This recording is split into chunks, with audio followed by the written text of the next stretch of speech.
दोस्तों अस्सलाम वालेकुम।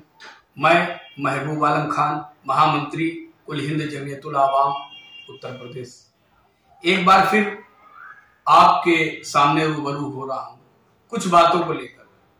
जैसा कि ये जो महीना चल रहा है, ये रमजानुल मुबारक का महीना चल रहा है, बड़ी अज़मतों बरकतों वाला महीना है।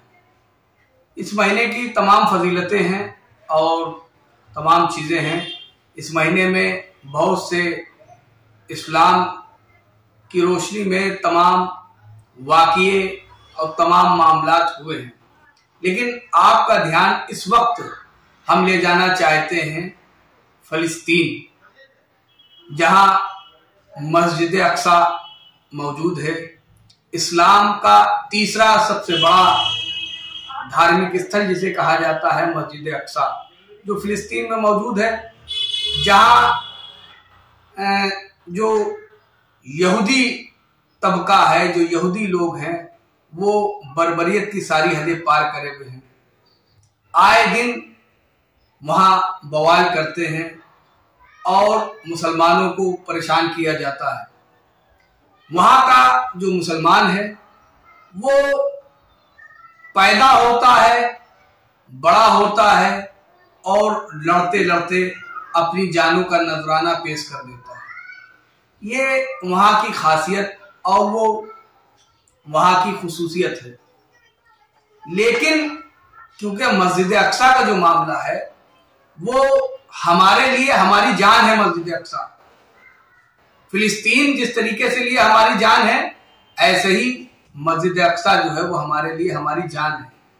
हम उससे वैसे ही जुड़े हैं जिस तरीके से खाने काबा से जुड़े हुए हैं, जिस तरीके से मदीने मुनव्वरा से जुड़े हुए हैं, उसी तरीके से हम मस्जिद अक्सा से जुड़े हुए हैं, क्योंकि वहां हमारी रूह मौजूद है।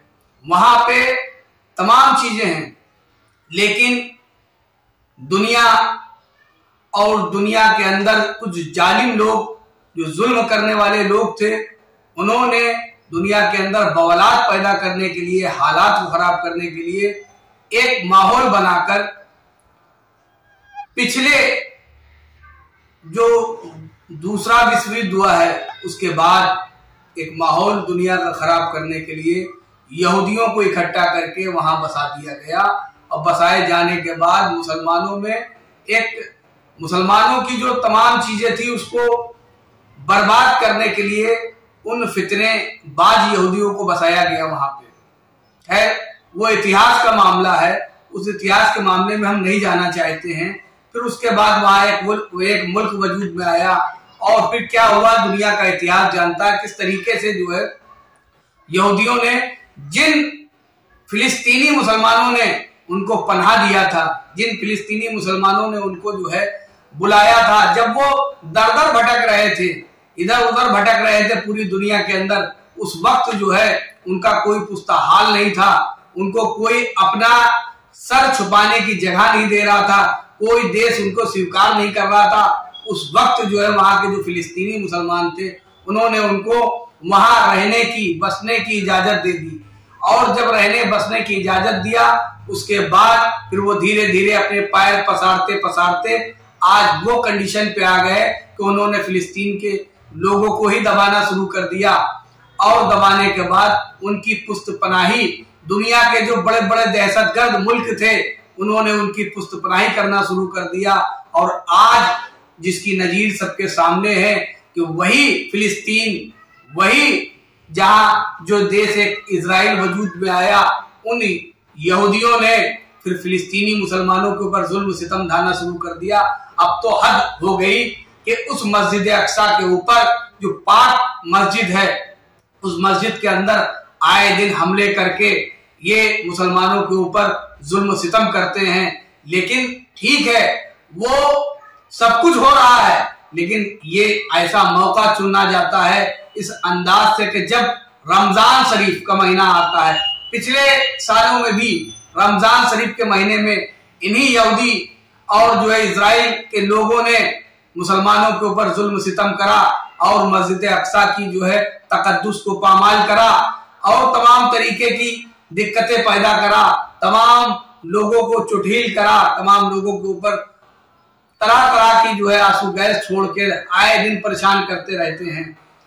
लेकिन हमारे साथ ये है कि हम हिंदुस्तानी मुसलमान हैं, हमारा भी मस्जिद अक्सा पे उतना ही हक है जितना अरब के मुसलमानों का हक है, जितना चीन के मुसलमानों का हक है, जितना पाकिस्तान के मुसलमानों का हक है, जितना अमेरिका में बैठे मुसलमानों का हक है, जितना यूके में बैठे मुसलमानों का हक है, सबका बराबर से हक है। हमारा भी वही फर्ज है, हमें हमारे मस्जिद अक्सा के लिए कम से कम हम वहां नहीं जा सकते, हम वहां की लड़ाई नहीं लड़ सकते, हम वहां की बात तो कर सकते हैं। हमें अपने दिलों में, हमें अपने इतिहास को याद रखने की जरूरत है। आज हमारे लोग इतने गाफिल होते जा रहे हैं कि आज एक हफ्ते से, कम से कम एक हफ्ते से मस्जिद अक्सा में बर्बरियत हो रही है। रमजान शरीफ के मौके पर इजराइल का जुल्म सितम ढाया जा रहा है मुसलमानों के ऊपर और सब कुछ हो रहा है, लेकिन हम और दुनिया तमाशा देख रही है। दुनिया के तमाम मुल्क तो बोलने को तैयार भी हुए और तमाम मुल्कों ने तमाम तरीके की बात करी है, लेकिन हम लोग लाचार बेबस हैं, हम क्या कर सकते हैं। लेकिन अल्लाह ने हमको ये तो दिया है कि हम उनके हक में दुआ कर सकते हैं, क्योंकि जो लोग फिलिस्तीन में अपनी जानों का नजराना पेश करते हैं, जो लोग मस्जिद अक्सा के लिए लड़ते हैं, वो हमारे लिए तो लड़ रहे हैं, वो हमारी बात तो कर रहे हैं, वो हमारी मस्जिद की बात तो कर रहे हैं। तो हमको कम से कम हमें इतना याद रखना चाहिए कि रमजानुल मुबारक का पाक महीना इस टाइम पे है। इस पाक महीने के अंदर हम अपने दिलों में, हम अपनी नमाजों में, अपने घरों में जो नमाजें पढ़ रहे हैं, जो ताक रातें जगेंगे आगे आने वाले वक्तों में, तो तरह तरह के मामलात है, उसमें कम से कम हम अपनी इबादतों में, अपने रोजे में, रोजों की दुआओं में उन फिलिस्तीनी मुसलमानों का ख्याल रखा जाए, उन फिलिस्तीनी मुसलमानों के लिए दुआएं करी जाए, अल्लाह से दुआ करी जाए कि अल्लाह रब्बुल इज्जत उनको जल्द से जल्द उस जालिम इजराइल से निजात दिला, फिलिस्तीन के मुसलमानों पर जो जुल्म, जो बर्बरियत हो रही हो, उसको रोका जा सके। अल्लाह से दुआ करनी चाहिए हम सबको, क्योंकि फिलिस्तीनी मुसलमान भी हमारे भाई हैं। जिस तरीके से पूरी दुनिया के मुसलमान आपस में भाई भाई हैं, इसी तरीके से फिलिस्तीनी मुसलमान भी हमारे भाई हैं।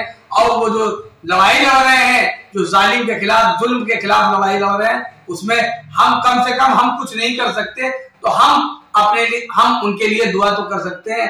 हम दुआओं में अपने भाइयों को याद करके और अल्लाह से दुआ करें, नबी करीम सल्लल्लाहु अलैहि वसल्लम के सदके में ये दुआ करें कि तमाम मामलात खत्म हो, फिलिस्तीनी मुसलमानों का तमाम तरीके से दिफा हो।